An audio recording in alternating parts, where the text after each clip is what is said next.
آج مخصوص نشستوں کے حوالے سے فیصلہ آ جائے گا؟ دیکھیں، ہمیں بنیادی طور پہ انصاف چاہیے، اور جو ہماری کنٹینشن ہے، جو قانون کی روح کہتی ہے کہ وہ پارٹی یا وہ اشخاص جو کہ جن کو کہ پارٹی ٹکٹ ہر قسم کا الیکشن کمیشن نے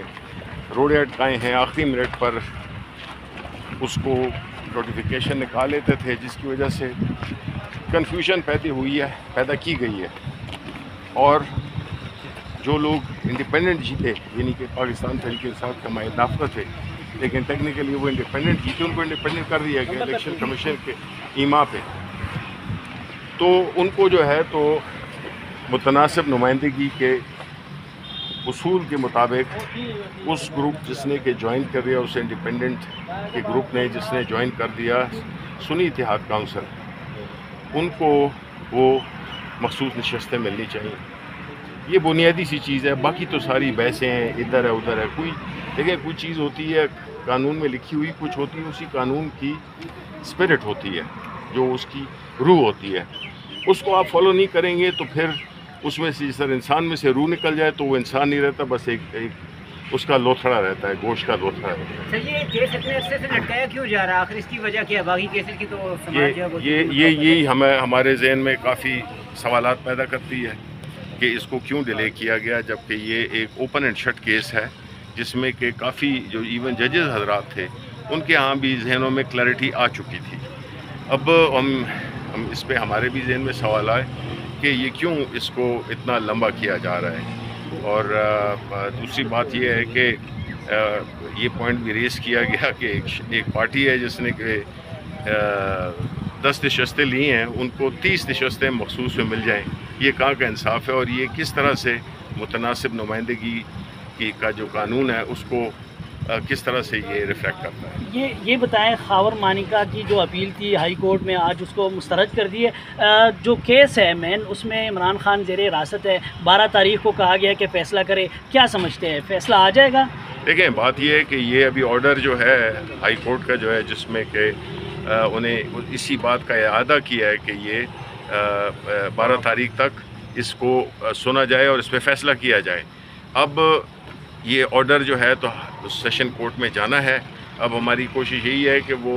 ہائی کورٹ جو ہے تو اس کو فوراً بھیجے، بیکاز یہ ٹائم سینسٹیو ایشوز ہیں، اور یہ واحد کیس ہے جس کی وجہ سے خان صاحب اندر ہیں، تو اس میں ظاہر ہے کہ اس میں بھی ٹائم کچھ لمبا اس لیے بھی کیا جا رہا ہے کہ اس دوران میں کوئی نئے کیسز خان صاحب پہ بنائے جائیں اور ان کو اندر ہی رکھا جائے۔ سر، شیر افضل مروت صاحب جو پہلے آپ پر الزامات لگا اس رہے پہ تھے، میں کامنٹ نہیں کروں گا۔ ابھی وہ پارٹی کے خلاف بیان بازی کر رہے ہیں، کوئی ایکشن لیں گے ان کے خلاف؟ نہیں، دیکھیں، یہ پارٹی کی جو باتیں ہیں وہ ہم پارٹی کے اندر ہی ہم اس کے فیصلے کرتے ہیں، اور پھر اگر کوئی جو بھی نتیجہ ہوگا وہ آپ کو نظر آ جائے گا، اور خان صاحب کی ہدایت ظاہر ہے کہ وہ ان تک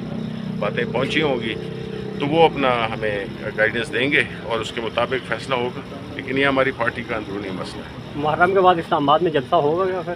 دیکھیں، ہم نے تو اپلائی کیا تھا قانونی طور پہ، ہمارا مقصد ایک پارٹی جو کہ ہمیشہ سمجھتی ہے کہ آئین اور قانون اور رول آف لاء کی برتری ہو، تو چاہے وہ اس کا غلط استعمال ہم پہ ہی کیا جائے، لیکن ہم یہ سمجھتے ہیں کہ ہمیں قانون کی عملداری کرنی چاہیے، اور وہ جو لاسٹ منٹ پہ بدنیتی پہ، دیکھیں جی، جب چیزیں ہوں اس کا کوئی توڑ نہیں ہے، یہ سب چیزیں بدنیتی پہ ہو رہی ہیں، اور ہم ابھی پھر دوبارہ عاشورہ کے بعد اپلائی کریں گے،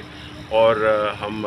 بالکل یہ جلسہ کریں گے۔ یہ ہمارا جمہوری حق ہے، اور یہ ہمارا ایک آئینی حق بھی ہے کہ ہم ایک پارٹی جو کہ قانون کے مطابق اپنا NOC لیتی ہے، اس کو مل جاتا ہے، اور عین آخری وقت پہ اس کا وہ کینسل کر دیا جاتا ہے NOC، تو یہ تو بدنیتی ہوئی نا، اس میں تو کوئی اور قانون کی بات نہیں ہوئی۔ اور پھر اور کئی پارٹیز ہیں جو کہ جب ان کا دل چاہتا ہے منہ اٹھا کے وہ جلسہ جلوس کرتی ہیں، تو یہ جو ایک اس میں ایک ہمارے دور میں تو سب آ جاتے تھے منہ اٹھا کے، چاہے 3,000 لوگ ہوں آ کے آ جاتے تھے اور اپنا کر لیتے تھے۔ ہم نے تو یہی روڈ تھی جس پہ کہ مریم بھی آئی تھیں اپنے کوئی 1-2 ہزار لوگوں کے ساتھ، تو ہم نے تو کبھی نہیں روکے، اس لیے کہ ہم سمجھتے ہیں کہ جو عوام ہیں یا جو پارٹیز ہیں وہ اپنی منشا سے جو ہے تو جس پارٹی کے ساتھ جانا چاہتی ہیں، جس کے پیچھے وہ جس کو ووٹ دینا چاہتی ہیں، اب عوام ہے نہیں، یہ ایک مائنورٹی کی حکومت ہے، ایک مائنورٹی کی حکومت کبھی بھی وہ فیصلے نہیں کر سکتی جو کہ عوام کی بہتری میں ہو. یہ وہی فیصلے کریں گے جو ان کو IMF کہے گا, جو مہنگائی کا پہاڑ توڑ دیے ہیں, جو کہ اب